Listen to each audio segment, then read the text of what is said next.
Hi, a film I watched this week was The Razor's Edge, the 1984 adaptation of Somerset Maugham's novel. It's rather unusual in that it stars Bill Murray in a largely straight role.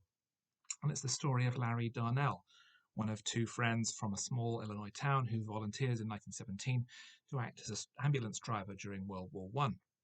His experiences there traumatise him greatly, particularly the death of his mentor, a man called Piedmont, played by Murray's brother, Brian Doyle Murray.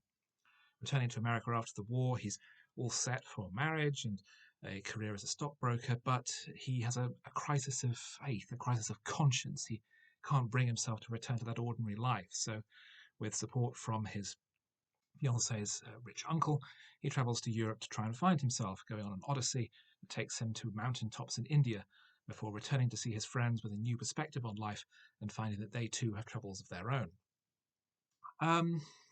It's an interesting story. I found it very engaging, and it's very well produced. It's a very lavish production, filmed on location all over the world. A very impressive cast of Denholm, Elliott, Catherine Hicks, Saeed Jaffrey appears. You have two scenes with Peter Vaughan, who's prominently billed.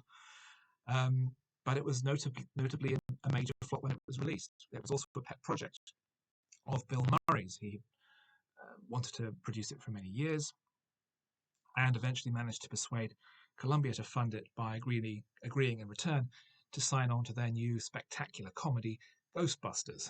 He travelled from the UK to the US to actually start filming the movie as soon as he'd completed The Razor's Edge. The movie was released at the end of the year, and Murray then didn't work for another 4 years.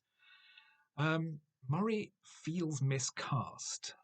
There is some of his dry wit, the kind of sarcastic, snappy humour that he's more familiar with, in a few scenes, and it works quite nicely there. But the scenes where he's trying to be serious, where he's trying to give it real gravitas, don't quite work, which is a great shame. It's surprising how dark the film becomes as well, because there are quite a few scenes of traumatic violence. There's the World War One war scenes, later scenes of drug addiction and child death that are far beyond anything you'd expect to see in any kind of Bill Murray film. But the performances generally carry it through. Murray is clearly trying. He's making a genuine effort rather than just sailing through the movie on his charisma.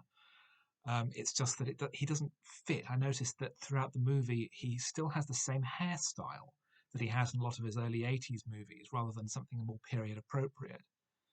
But it's a thoughtful and intelligent film. I think it's generally a fairly close adaptation of Maugham's book, published in 1944, and it was adapted as a movie a couple of years later. This is the most recent adaptation.